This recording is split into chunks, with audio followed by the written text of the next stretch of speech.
Okay, so today's video is a quick introduction into logarithms. It's going to talk about some basic things with it, how they work, how to set them up, and how they can be extremely useful in solving equations.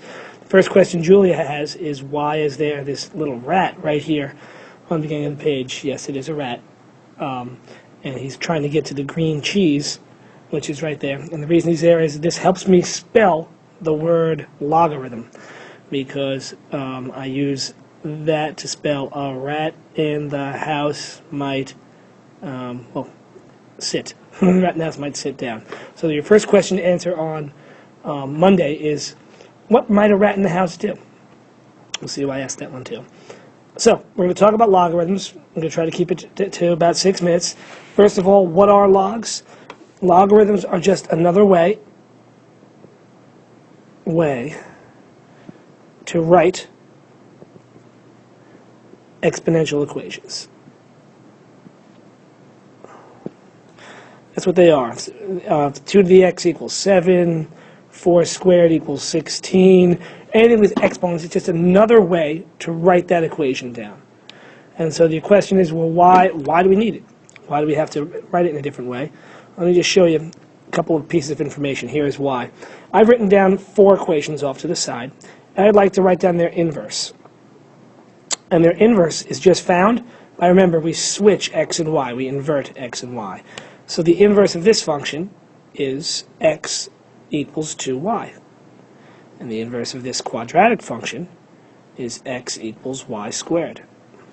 The inverse of this function is x equals sine of y. And the inverse of this function is x equals 2 to the y.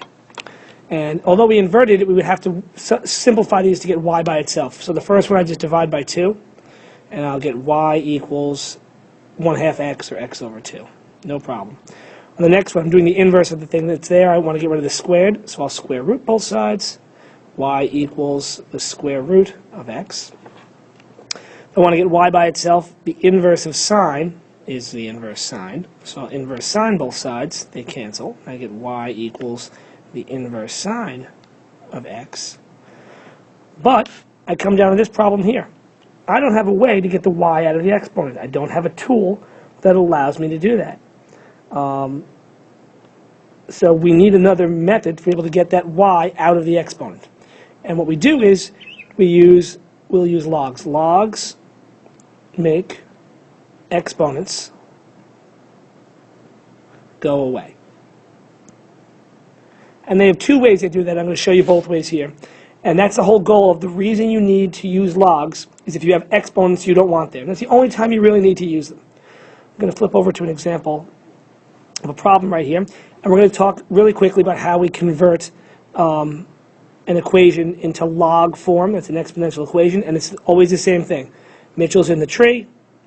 If we chop down the tree, I don't know why my chainsaw is green. Mitchell jumps all the way to the other side, and the tree turns into logs. The tree turns into a bunch of logs with a base still there. And that's the technique we're going to think about all the time to make this happen. We're going to convert this into a log equation, and we do that by chopping down the tree. I chopped down the tree. I wrote down the word log.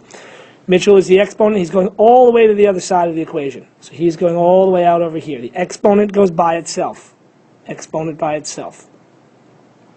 The next thing I'm looking at is, this was the tree I chopped down.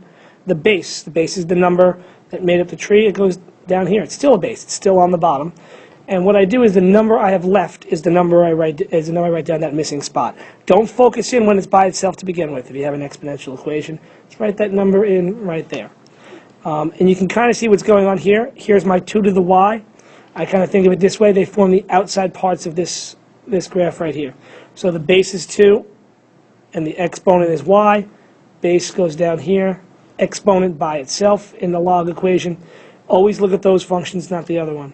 So to convert this one to a log equation, I'll write down the word log. I'll put the exponent all the way by itself, 3. Then I'll deal with the base. And then I'll write down whatever numbers I still have left. So this says that the log base 2 of 8 equals 3. Or, I can grab it from here, like so, 2 to the 3rd equals 8. We're going to talk about bases for a minute. A base is that number in a log equation that's on the bottom right here. Log base 7 of 10 equals x. If I convert that back to an exponential equation, the base is 7. In a log equation, Mitchell got as far away from the logs as he could to the x equals 10. This is the base, and the base can be any number we want to. There are two very common bases. Log base 10 is the most common base you'll see. As a matter of fact, when we write log equations, we won't always write the base down. We won't always write the base down. This is actually a correct log equation. If I were to convert this to an exponential, the base is 10, the exponent is 2, and the answer goes out here. 10 squared is 100. We will often write this problem down without the base. So if you just see the word log by itself, it means log base 10. That's what it means. There's another very common base called e, which is about 2.71828. It's a very important number in the natural world, and we give it its own term. We could write the word log base e, but we rarely see that. This is what's called the natural log, or the log natural. So if you see the letters ln, it means log base e. It means the base is e. Okay. There's two other uses for logs. One, what we just did was convert exponents. The other thing is if you already have something in log format, logs make exponents go away or make our problems easier. If we have an exponent here of y and we've already logged it, the log can just go out in front. So you can take that exponent and put it down below. If we have two things with the same basis, here the base is 10, and they're added, it turns into one thing that's multiplied. It's a nice feature because you can take two things and turn it into one. Same thing down here. I take two things that are subtracted, and if subtraction is the opposite of addition, what's the opposite of multiplication? Division. We'll look at how those tools work in the next class. And the third thing you use it for is for solving equations. And I can do this one of two ways. I'm just going to show you both ways really quick. It will help you solve an equation that you just can't solve because you're stuck. At this point, I would try to solve this equation. 7 to the x equals 25. Well, I can't get the x by itself. So I'll convert it to a log equation. I'll write down the word log. I'll write the exponent all the way over here. The base is 7. And I'll fill in the number 25 right there. Now it says the log base 7 of 25 is x. So in my calculator, I can go log base 7 of 25. And I hit enter. And the answer I get is 1. X is equal to 1.654. The other way to use logs is to, instead of converting it, if you're not comfortable in converting it, what we do is, just like with any other function, whether it's sine or cosine, we can take the log of both sides. You notice I didn't put a base there. What base is actually written down there if there's no letter there? That's your second question I might ask you, and that is base 10. And now that I've done this, this x can come and go out all the way by himself over here. So this equation becomes x times log of 7 equals log of 25. So in my calculator, I can find the log of 7, which is 0.845 times x. I just move the x to the other side. Equals, I can find the log of 25, which is 1.39. And I can work to get x by itself by dividing both sides by 0.845. And I'll end up with x equals 1.654. It works either way. Both techniques are totally capable to use. So that's it for today. Just remember, in the words of the great robot Quilpy, as he sniffs you, he says goodbye.